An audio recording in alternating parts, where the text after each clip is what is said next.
Well, welcome back to Flare Fires. Today I'm going to show you how to smoke meat on your outdoor fireplace. Let's get into it.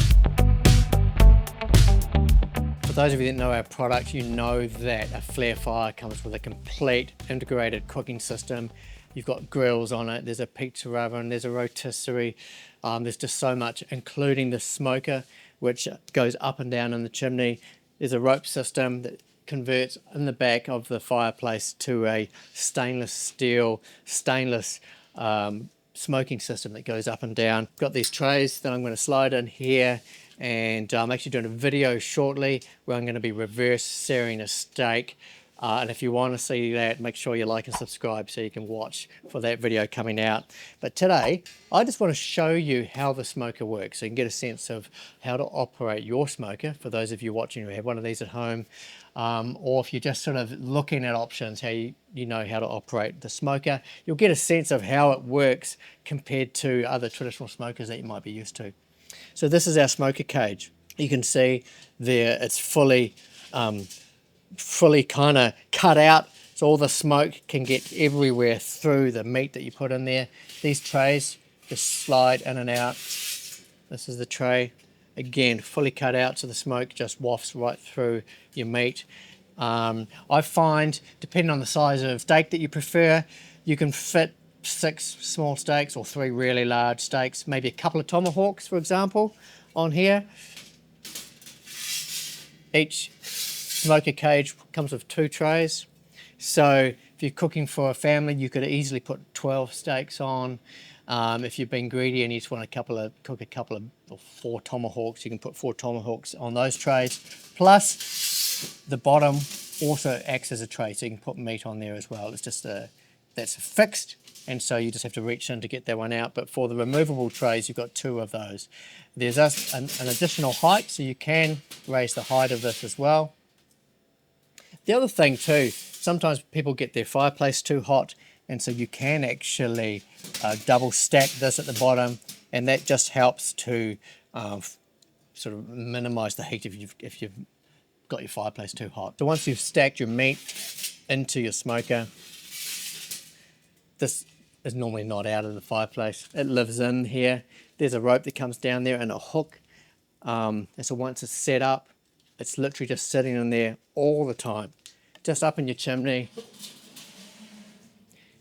Because it's got all the gaps, it doesn't affect the draw of the fireplace. The smoke's just wafting through it all the time. There's another rope here that allows the dampener to come down. You can't see what I'm doing right there.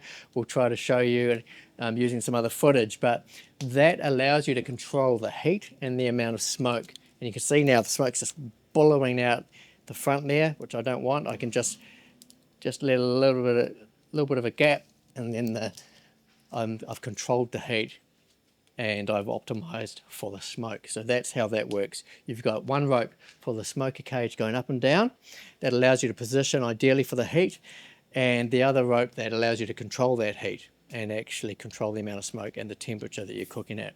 So that's amazing, and that's just sitting in there permanently hanging from your fire. If you love smoking meat, you know that there's a few options. There is the traditional smokers, which it's not a pellet grill, you're using coals and just different types of woods, that kind of stuff. And you've got to watch them. You've got to watch them, and you're sitting there and you spend a lot of time engaging with your meat, the cook that you're doing. This is a bit like that. With a flare fire, you've got to maintain your wood. It's all about using the right wood with dry wood, clean wood, and wood with a bit of flavour. And you're just standing here keeping an eye out. You may be enjoying a good drink. You're hanging out with mates because the heat is just pumping out of here. I'm feeling a little bit sunburnt standing this close to it. But that's sitting up away from the heat so that you can you're controlling it so you're not getting that too hot. You've probably got a probe in there because you can't see it, so you're keeping an eye on it with the probe just like you would with a traditional smoker. And it's all about learning how to manage your heat, hanging out with your mates.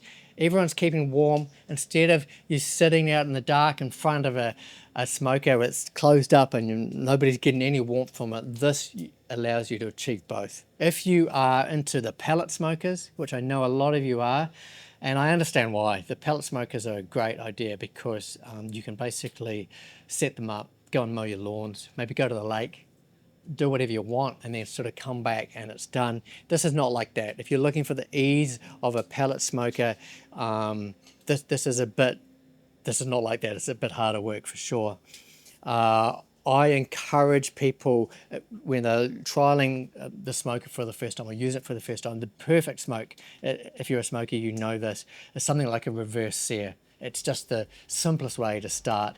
And so I encourage you to do that, and I'm going to be doing a video on that shortly. So that's it. You've got your trays, put your meat on there, slide it in, lift it up, and you're away.